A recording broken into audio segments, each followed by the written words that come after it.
To introduce the next segment, we are going to invite somebody responsible, our Vice President of Canada-Ukraine Chamber of Commerce, Markian Vidvitsky, also the Chair of the Innovation and Technology Committee. Good morning, dear guests. It's a great pleasure to be here today. As mentioned by everybody, I think yesterday, is that nobody mentioned investments in IT because there are so many different sectors, and that's why we've decided that we need to have a separate day for technology and tech. And with this, there's not much to add, but I think everybody saw the resilience that the Ukrainians showcase, and part of that resilience was embedded in the Ukrainian DNA as part of the tech DNA. The nation itself has proved that it can deliver very unconventional products, it can scale up, it can look at the things in a different way than everybody else, and I think this is something that we would like to highlight today. So without further ado, I would like to open up with a video from a person who is leading innovation in the country. So this would be a presentation, a short video from Mr. Fedorev. Greetings from the capital of freedom. Thank you for inviting me to join the conference, and my sincere apologies for not attending it in person. Still, I would like to contribute to the digital session with short introduction remarks. Afterwards, Deputy Minister Barnyakov and the Minister's team will deliver a comprehensive presentation about our ongoing projects.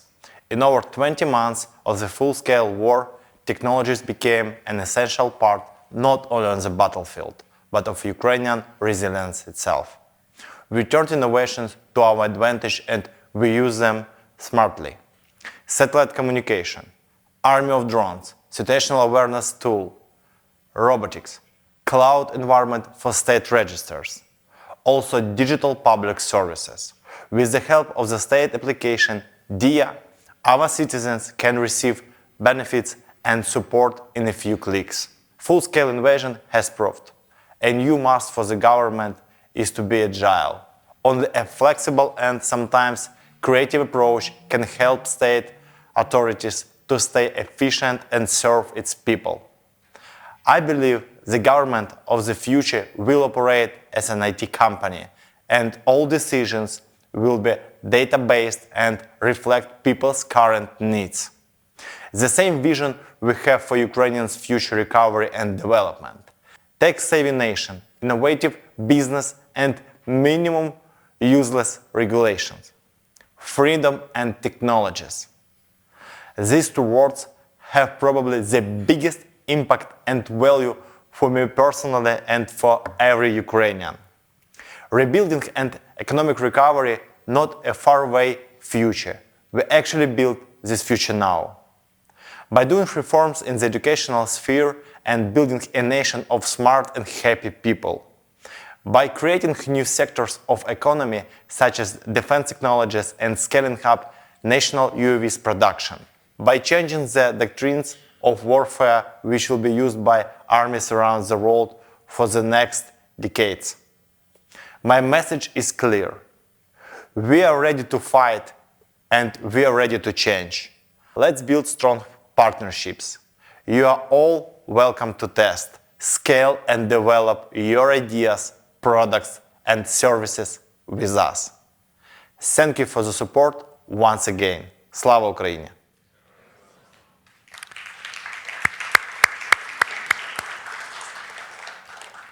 With this, and to build on what Mr. Fedorev was saying, I would like to extend my big thank you for the team from Ministry of Digitization coming here in person. There is a large representation of the ministry, and we are very thankful for being able to share the knowledge, being able to explain in person some of the things that were mentioned in the video and some of the innovations that are happening, and build those bridges of partnership. So with this, I would like to extend and invite on this stage Mr. Alexander Barnyakov. He's the Deputy Minister of Digital Transformation and the head of the DIA City. Thank you very much for coming.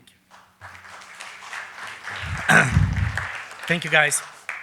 Good morning, and I'm happy to see everyone here. And first of all, I would like to thank you for this enormous support from Canada's side that's being given to our government, to our refugees, people of Ukraine. That's really generous of you. and we really grateful. As Mikhail Fedorov mentioned, we totally believe that technology is going to be what determine the future of any state. And when we started in 2019, we set a vision to turn Ukraine into a digital state. And many things have come across through those 4 years already. But what we see now, that digital transformation was the key to make government more transparent, convenient to citizens, and that's kind of obvious. And now we're talking about rebuilding Ukraine. And I think that was a really right move to dedicate a day for digital, because I don't really know how to rebuild Ukraine without involving digital tools and solutions, because it's about transparency, it's about accountability, and with the amount of work that we have to do, I think it's possible only with digital tools. And since the inception of the ministry, I was working specifically to develop and grow startup ecosystem, venture ecosystem, and IT industry in general. Before the war, we had around 300,000 people involved in this area. We had almost $7 billion coming from export services and other activities dedicating this part to GDP of Ukraine. And even now, even after a year of the war, Ukraine IT industry still managed to bring more than $8 billion. So it grew. It's actually one industry that grew in times of war. And we think that exactly this potential of those people, of those companies, that what's going to help us rebuild Ukraine. And it's happening right now. Those projects that Minister mentioned, Army of Drones, and many government services that we use now, it was done by private companies too. Their involvement was enormous. And I think Ukraine, one of the few examples in the world where when we started to envision this, to build an architecture of those solutions, we didn't go for external advisors like most of the governments do. We just used our own expertise. And I'm really proud about that. And all Ukrainians should be proud of it. And you all know our flagship DIA product, which has been used by almost 20 million Ukrainians.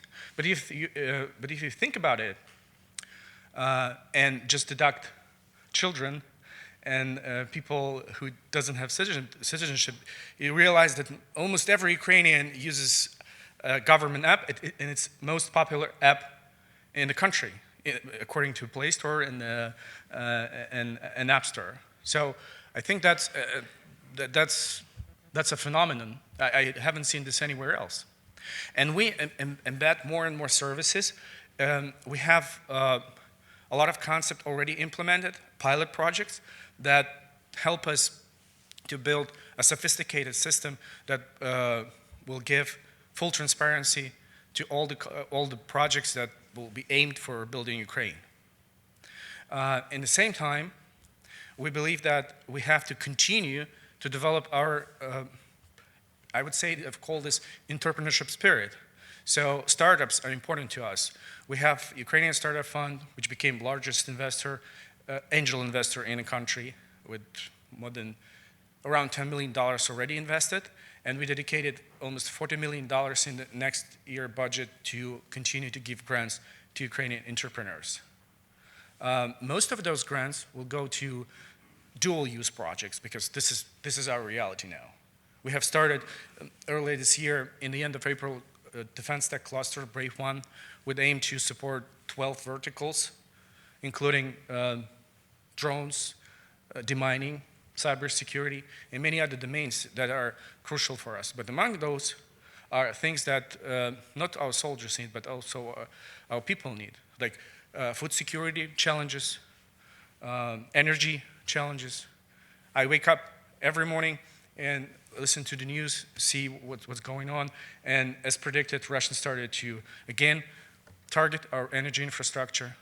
So we aim to think about technologies that can help us to survive through the winter and all the upcoming winters, and again, rebuild it.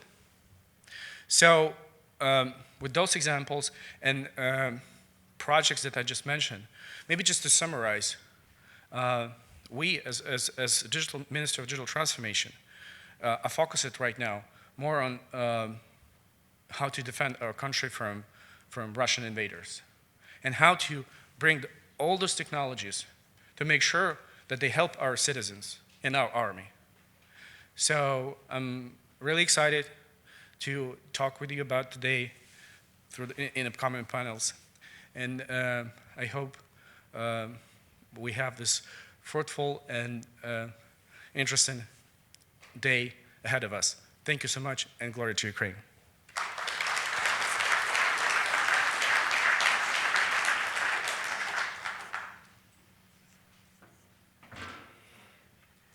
Thank you very much. And at this juncture, we're going to invite Eric Clare, Minister of Cybersecurity and Digital Technology for the Government of Quebec.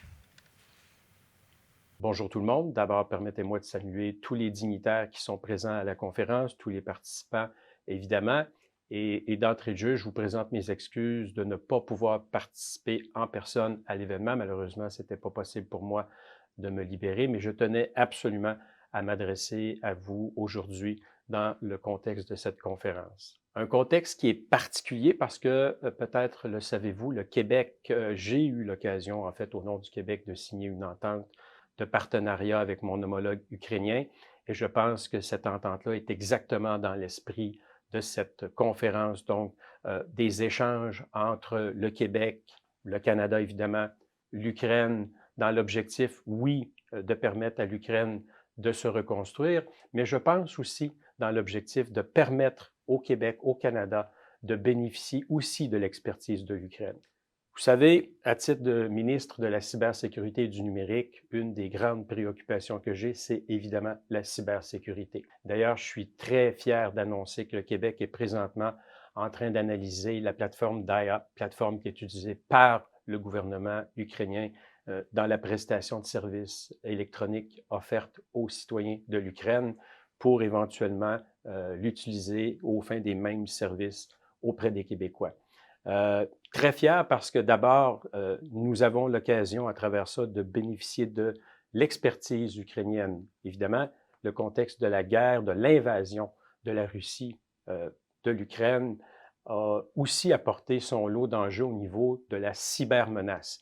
Et là-dessus, l'expérience ukrainienne est indéniable. L'expertise ukrainienne, elle est précieuse et le Québec est très heureux de pouvoir bénéficier de cette expertise-là. Je pense que c'est un des éléments sur lesquels, effectivement, le partenariat entre le Québec, le Canada, l'Ukraine sont des partenariats qui sont gagnants et qui vont permettre aussi de développer cette économie-là, de permettre évidemment à l'Ukraine d'exporter son expertise et donc de contribuer à sa reconstruction, mais par l'exportation de cette expertise, permettre aussi aux États partenaires, dont le Québec, d'améliorer leur capacité en matière de cybersécurité, dans un contexte où c'est un enjeu planétaire. On le sait, oui, il y a les cybercriminels, il y a les cybermenaces, mais il y a aussi les États délinquants qui se servent de la cybermenace pour arriver à des fins politiques. Et donc, la cyberprotection de nos systèmes d'information, de notre économie, de nos institutions démocratiques devient un enjeu crucial. Et là-dessus, l'expérience ukrainienne, je pense, bénéficie à tous. Donc, c'est gagnant-gagnant parce que nous améliorons notre capacité de cyberdéfense. L'Ukraine peut exporter son expertise et je pense qu'on va tout à fait dans la direction de l'objet de cette conférence. Et là-dessus, je vous souhaite d'excellentes discussions. Encore une fois, mille excuses de ne pouvoir être présent. Ce sera pour une prochaine fois. Bonne fin de conférence à tous.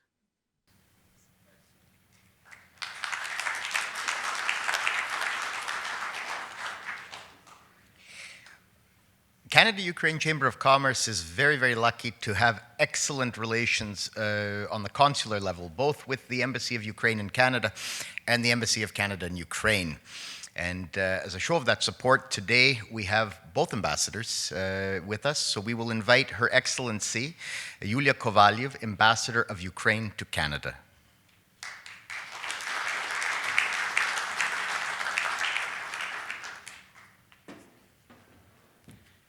Good morning, everybody. Zenon, thanks a lot for putting together such a great conference. And I know I will also pass my regards to Goldie Hyder as well. And we see this big friendship and cooperation between Canadian Business Council and our Ukrainian one, which gives us a great push for more business connections for our countries, which are already close friends, close allies, and actually has so many ties between the people. As I will talk today, thank you for this opportunity on the part of our agenda that is more innovative, that is more digital, that is more about the future.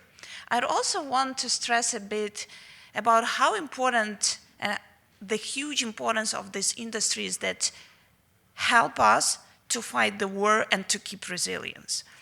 And I would like to be rather short and share with you some facts. So what's the IT sector in Ukraine? That's over 360,000 of IT professionals, and the amount of them doubled since 2017.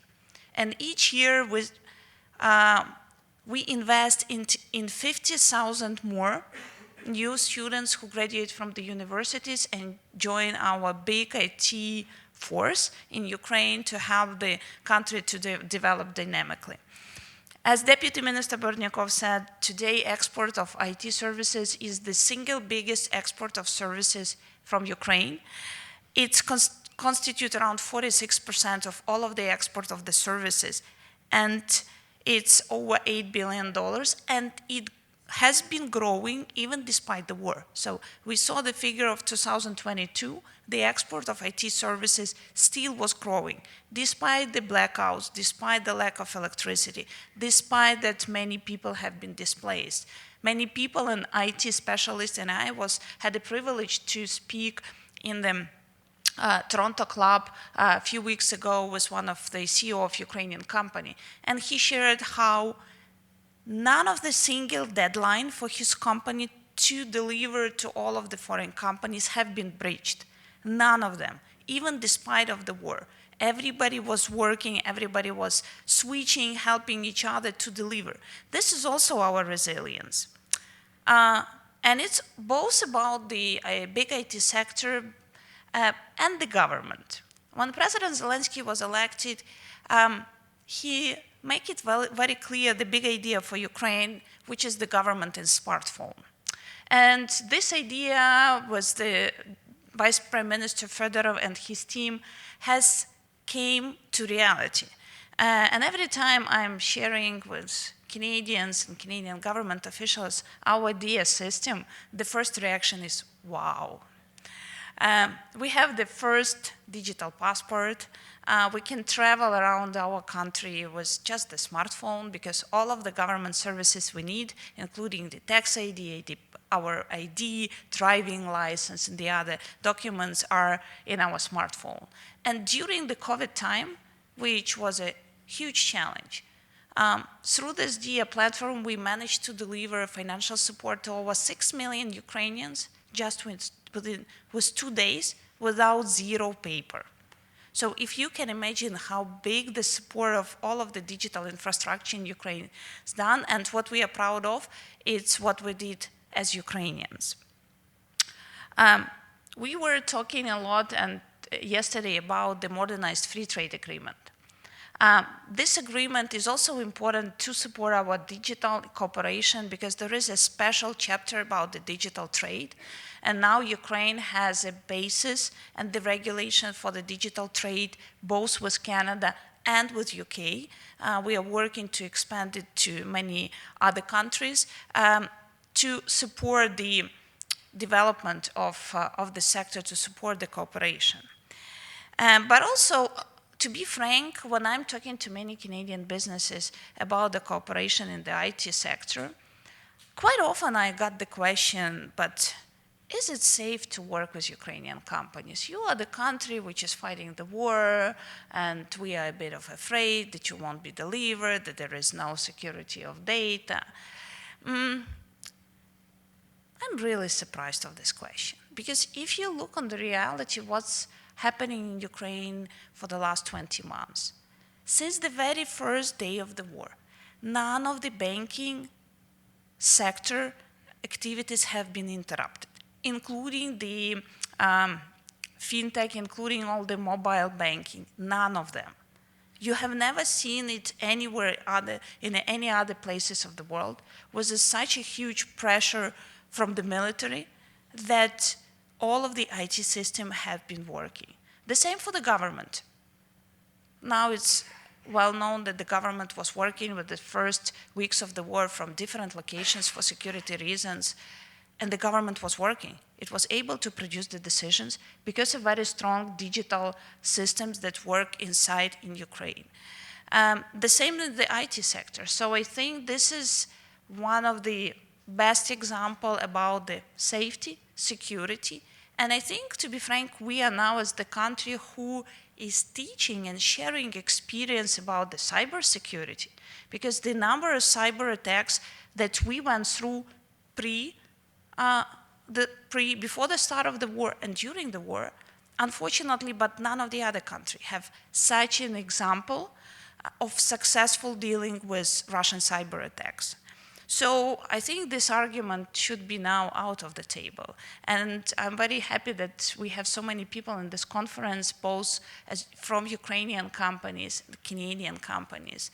And many of them are already using their Ukrainian partner services, and many of them have Ukrainian companies have offices in Canada. And I do believe that this conference and many more activities we will do, and we as the embassy will support, will strengthen not only our political people's relations, but also the business relations. Because Ukraine's rebuilding is the single biggest capital investment in the European continent since the Second World War. And I think today is the question whether you will be the first to join the rebuilding, or there will be the others who are already on the way to participate in Ukraine's rebuilding. Thank you, and I encourage you to be the first.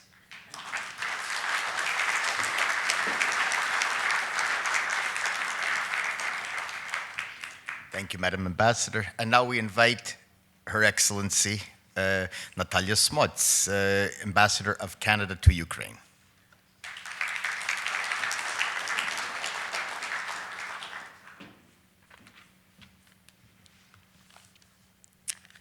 Доброго ранку. Bonjour. Je suis très heureux d'être ici parmi vous aujourd'hui.